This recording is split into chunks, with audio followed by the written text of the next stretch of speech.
Well, here we are, episode 5 of the Green Circle podcast, and thank you so much for joining us. Really appreciate you being here. For those of you who have turned into past episodes, you know me. My name is Scott Ledden, and I will be your host. And you will also notice something that is radically different in this episode from our past episodes, and that is that we are live in person with live in-person guests. So thank you so much for joining us. I really appreciate you being here. We're hosting the show today at the beautiful Knoll furniture showroom. The space is special to me as it was built by Greenferd, I think about a decade ago now, and it's the first LEED Platinum project that we did, and it was the third in Canada at the time and first in Toronto, and it still looks as great today as it did 10 years ago, so thank you so much for having us. And I do want to mention that we are following COVID-19 policy. We were temperature screened to get in here with forms signed and maintained our masks until we could maintain our social distancing. So we're being safe and we are adhering to protocols. Today I'm joined by Jillian Warren, Director of Workplace at Figure 3. Welcome. Thank you. And Tara Whittington, Architecture and Design Manager and Workplace Leader here at Knoll. Really appreciate your time, and once again, thanks for having us. Today we are going to be discussing what the new design for net new customers looks like from a design and furnish perspective. So not retrofitting existing spaces, but let's just say 12 months from now, things are, maybe COVID's behind us, maybe it's not, but just kind of looking at what the new reality is. So Jillian, if we start with you, and we imagine that a client has come to you and they've secured 20,000 square feet of office space, and you start working with them right from the strategy point of view, what are some of the things that you're looking at and considering nowadays? Yeah, thank you. It's critical to all of our clients at this point to get a handle on their mobility and the change in mobility over the last little while. Those policies are really going to affect the amount of real estate space and how it's used, and I think that is something that's going to take a little bit of time to truly understand. We know we can work from home, but we also know it's not always optimal. And I think what we're going to be needing to do now is take a real nuanced approach to understanding that. So what's the type of work that you're involved with? Where are you in your career? Are you more junior? Do you need more mentoring and support? What's your personality? Really, what is your home situation, and how apt are you to be able to work from home? And then all of that, we're going to have to start paralleling and playing into a real estate strategy or new planning strategy for our clients. And one of the tools that we found is really useful in doing that is more of an experience mapping. So away from traditional programming where it's just bums and seats, this is going more towards an experience of who's going to be there, when are they going to be in the office, and for what purpose. And then it's really customizing the types of spaces that everyone is going to need to be able to do their optimal work. But I think overall it's going to change the landscape of the office to a great degree, from individual spaces to much more community spaces. And then the purpose of the office becomes one that really builds on culture and community and learning. And I agree with all that you're saying, and I just wonder, I know that, well, I don't know, but I've heard that, traditionally designers would, do some surveys of their customers and understand how they work, but it sounds to me like that's going to be much more in depth, and we'll probably touch on much more, many more people within the client industry. I mean, how do you plan on gathering all that information, understanding, how people work, who they work with? Is that with an HR person? Is it with senior leadership? Is it with everybody? How do you plan on gathering that information? I really believe that HR role is going to be taking up a huge amount more space than it did before. But yeah, we always did that research and those surveys and those interviews. Now I think it's just a deeper degree, a deeper dive. It's not one size fits all for every client. It's so nuanced. And I don't even think you could compare maybe the law industry as being as one separate methodology for planning.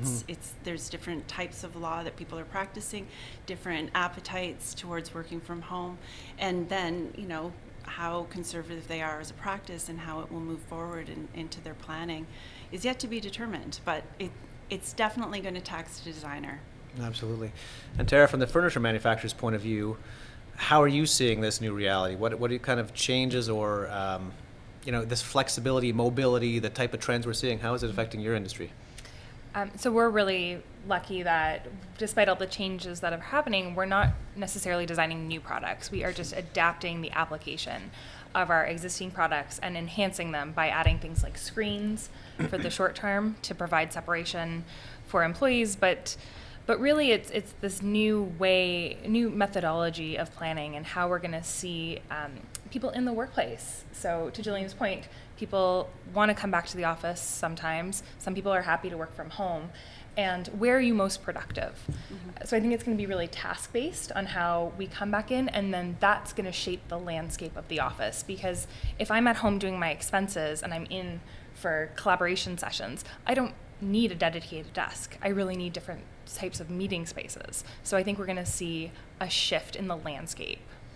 And so how do a furniture manufacturer and a designer work together to make sure that, you know, what you're planning and putting on paper dovetails with what exists as furniture to optimize this new reality? Is there going to be more interaction between your groups? I mean, this is just something, I hope so. I mean, here we are at the furniture showroom, so I guess I assume the process used to be you'd come in and see what's available, and you go, okay, this is available, I like it, so I'm going to design that in. Yeah. But now it seems like it might be somewhat reversed in that they say, you might find that this is what we need, and do you guys have something, or can you start talking about making this or reconfiguring, or I don't know. We've talked to so many people about, you know, the trend used to be densification, make everything smaller and tighter and everything else. Now, that might go backwards. It might be spread everybody out, you know, undensify. So your furniture standards may change, I don't know, or you might just reconfigure, or, you know, how do you see this relationship working between furniture manufacturers and design?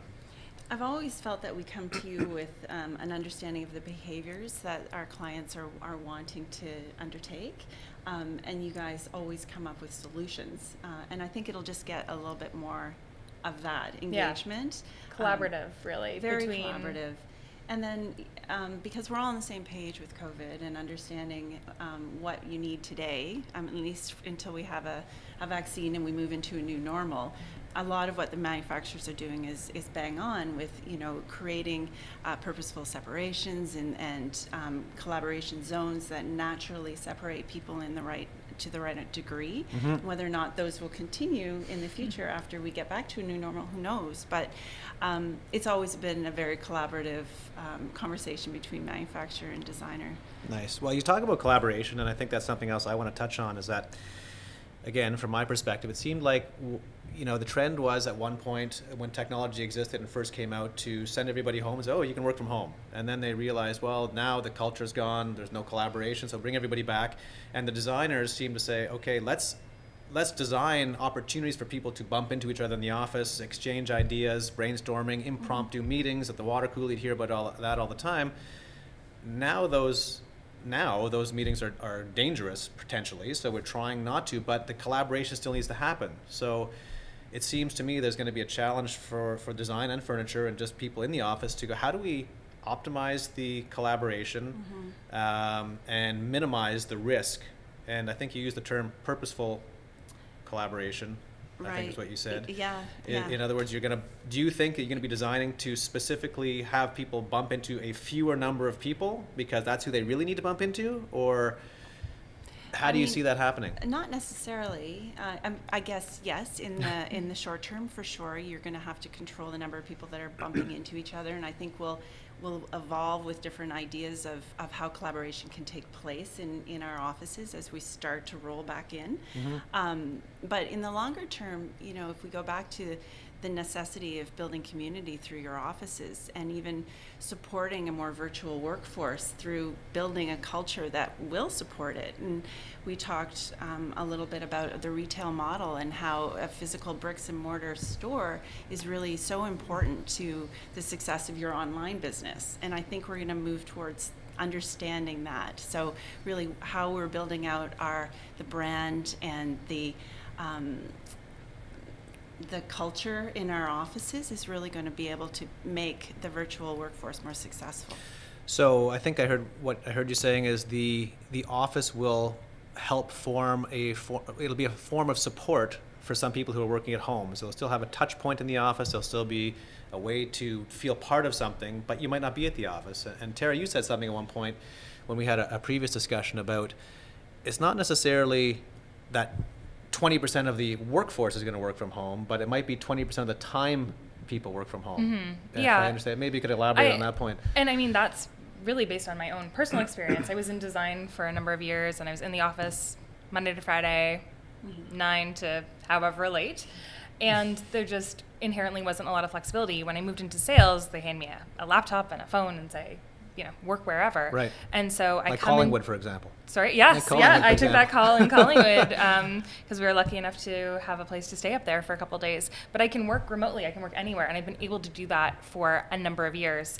And that means that I'm in the office when I need to be, and I can work here and I can have meetings, but then I can also go and do a presentation at a firm like Figure 3 and then work in a coffee shop before I have another meeting. So just having that flexibility. And one thing I've tried to do is build in work from home days, because I'm more productive for my heads down work, like expenses and updating my Salesforce activities, Right. if I can just sit down and focus. Because if I'm in the office with a bunch of other salespeople, we're a chatty group. We're very collaborative. Yeah. So I don't get that heads down focus work. So having the ability to choose where I work based on the task I have to do has been a huge benefit for me over the last number of years. Mm-hmm. So I think that we're going to see that in a lot of organizations who have been more traditional around 9 to 5 in the workplace. Like if you're not at work, you're not working. Right. This global experiment of work from home has proved that we can all be productive at home. It's not ideal for everybody. Like, I'm working from home with my 3-year-old right now, and I am grateful for the days that I come into the showroom, because it's a little bit more calm, a little bit more quiet. But some people are really enjoying the maybe more introverted or have a really great work from home setup, and they're able to get more work done, more productive. And some of us find they like to be back in the space. So having the choice as to where you work, I think, is going to be an outcome of this whole A very experiment. positive outcome. Yes. But I think that goes back to your point of really understanding the different roles in an organization, because some of them, like you mentioned, when you were in design, you couldn't work from home, and now you're in sales. So is that's a role specific maybe? Traditionally it was, I would say, if you're a salesperson, you're meeting people, they don't need to know you in the office, whereas if you're supposed to be in the office, you're in the office. I think now that has changed, and they're going to start to say, as long as you're productive and doing what you're doing, we're okay with it. Mm-hmm. And I think they've realized, management that most people want to be productive, they want to do their job, and they want to do it the best way that they can, and that might not necessarily be in the office. Mm-hmm. And it's easy to talk about the negative repercussions of COVID, but I think one of the positive repercussions could be we might actually get more productive. And you laid out some great examples. If I'm responding to an RFP or stuff I can do from home, my home office, why would I drive for an hour to get to somewhere to set up to work there when I could save an hour to and from work and be much more productive? So it's interesting to sort of see how that is evolving over time. And I wonder if, and maybe you can elaborate, do you think there needs to be a shift in management to let that happen, or do you think it's this COVID has sort of driven that point home that you can trust people to work from home and they're going to do the best thing that they can for the company and know what they have to do? Yeah, from what I've been hearing from clients and even our own experiment, because we were that group that was 9 to 5 or 9 to whenever, and always Monday to Friday. It definitely is moving towards a more flexible and trusting environment. Mm-hmm. It's more about now trying to understand who needs to be there and when to plan some sort of flexible environment that can accommodate everybody. In a showroom, you've got lots of extra space. Yes. In an office, you don't want to have a lot of extra space. Yeah, and that comes back to something else. Is there's been when you think about people working from home, you say, we don't need as much space, maybe as an organization. But then when you think about wanting to undensify, well, then you say, well, maybe we need as much space or maybe more space. And then you say, well, some people are going to work from home some days.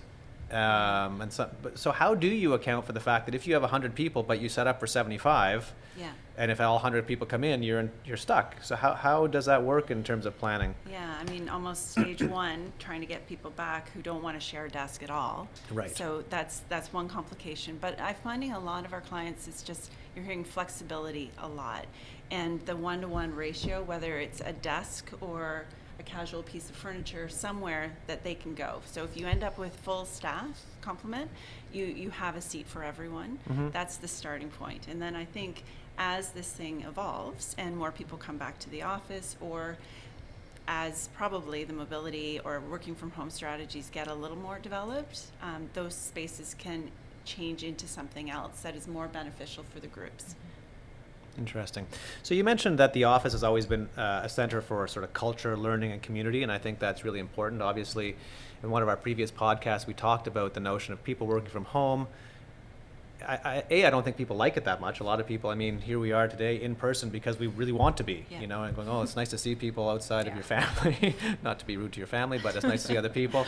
A lot of family. A lot of family time. But it's interesting that I don't think that's going to change. And I think, some of our other guests, we talked about that the technology sector accounts for about 35% of Toronto's office space, and they actually have the ability to have most people work from home. And some of them have even said, oh, we're happy to have our people work from home. It's just ironic that those technology companies are some of the people that have spent the most time, effort, and money designing offices that attempt to optimize and maximize employee engagement and the employee experience. So there's a real challenge there to go, hey, you need to have an office to bring your office staff together and capitalize on all those things. And I believe that's true, and we are experiencing that. I think that some of the people that have announced this permanent stay-at-home policy did it very early in this process, and that might have been the right thought for them at the time, and then we'll see as things evolve whether or not that does suit their business and their human needs to be together, because you're right. Human beings need each other, and working is a social game. Well, and the workplace has always been a tool for attraction and retention. So you take that away, how are you compensating those employees if they don't have that human connection and that culture around them? Because I think we've all experienced that collaboration works digitally, but it's just not the same. It's really not the same as being in a room and having the conversation and working things out together. So I think those who have announced it early on may reconsider, or they risk losing talent. I agree. And like we, from our side of things, there's some really high profile jobs that came on. There was the LinkedIns, there was Google, there's some really important technology companies. And these people spend a lot of time and effort designing these places and these office spaces to attract and retain the best talent. And they themselves know, and they talk about it all the time. Employee engagement and employee experience are huge metrics for their spaces. You can't get that from people working at home. And I think that the only thing that will matter at that point, if they go that route, is dollars and cents. Who's going to pay me more, right? There's no collaboration. I mean, some of the places like Shopify's offices, for example, I don't know if you've seen them, but they have everything in the office that you would need. So if you're a millennial and you have a small condo, stereotyping of course, but or live at home. Or live at home. Yeah, going to work. Children. Yeah, going to work is a great place. It's nice. You have fully catered meals. You have everything you need there. Dry cleaning in some cases.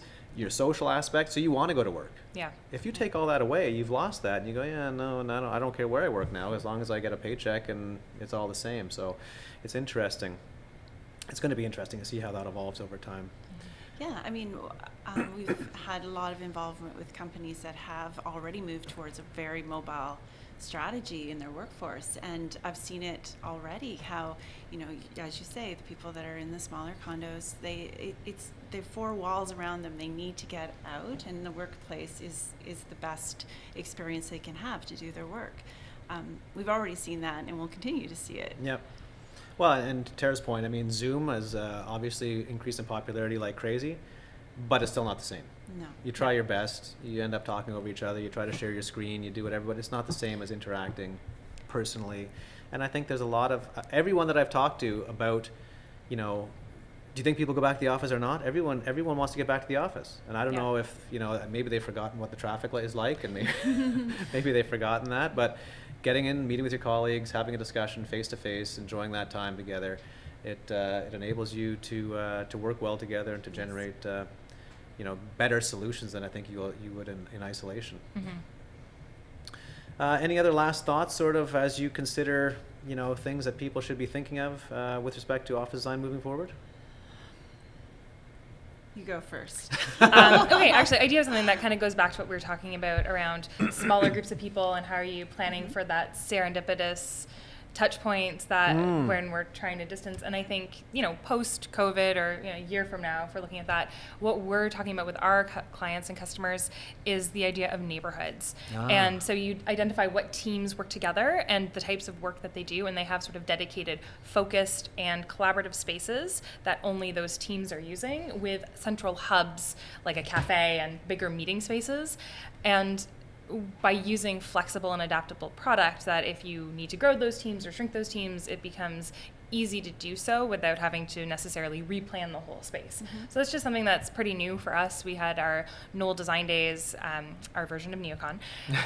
Since we left the Mart last year, we don't use the term Neocon anymore, but we've talked a lot about what does this new office landscape look like. And actually, Jillian and I had a really great conversation around what these changes are and how do you embrace sort of the phygital, the physical and digital. I like it. It's I like it. a term. Trademark? You know what? Andrew Hogan, our CEO, used that on a podcast recently, so I've adopted it. I've heard it a couple times now, but how are we embracing that? So it's an interesting challenge, I think, and every organization is going to embrace it in a different way, but we're all learning. So as long as we're open to change and select, I gotta give a little product plug, but pick products that are flexible and adaptable, then you're laying a foundation to be able to adapt to change as it comes. Yeah. So just so I'm clear on what you said then, and it goes back to what we talked about, Jillian, is purposeful collaboration is, let's say you have a group of, there's a marketing person, a salesperson, a finance person, and a production person, and a team, and then you might say, and you guys will talk to, one IT person if you have an IT issue, and then those people would collaborate, so that team, you're getting the interdisciplinary collaboration, the benefit of talking to people in other departments, but you're sticking to that group rather than a different salesperson, different marketing person, different IT person, because that will obviously increase your numbers. Is that sort of what you're saying in terms of your networks? I think so. I think it's so specific to the organization, but I worked at a company before where we had interior design and graphic design and marketing, and so we were working on really large engagements where we were all in one team. So we sort of had one dedicated war room where we would go and collaborate for days at a time, and I think we're just going to see more of that. And to your point, I do think that once you sort of find a team that works, maybe they will work on multiple engagements together so that at least in the short term, you're always with that same group of people. I mean, Jillian, you guys are sort of set up the same way, right? At Figure 3? I'm thinking about in the tech industry too, agile teams work that way and have worked that way. It's a very focused effort on a project, and it's a small group, and it's very fast-paced, and it's very collaborative, and it works because there's an ideal number for those teams because of the work. So it really depends entirely on what types of projects that you're involved with, how big or small the teams will become. I think there's always going to be a need to see everybody, and I don't know if you guys have been doing staff meetings, like big staff meetings on Zoom.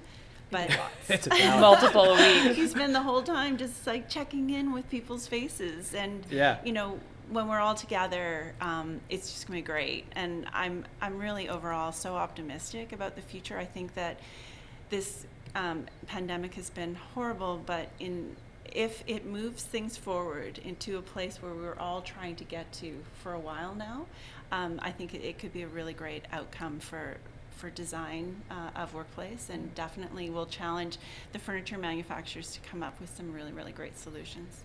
Fabulous. Well, I think that's a great place to wrap it up. And just to summarize, the office is still the center for culture, learning, and community. I don't think that's going to change. To your point, I think COVID has obviously been a terrible situation, but there are some positives that can come out of it. And if we're smart and if we're optimistic, I think that we can actually become more productive and more efficient while maintaining the best parts of the office work. So I want to thank you both very much for joining us. Really appreciate the first live version of the Green Circle podcast. Thank you so much, and really appreciate your time. Thank you. Thanks for having us, and thanks for coming to the showroom. Our pleasure. Thank you. So nice to be in front of people.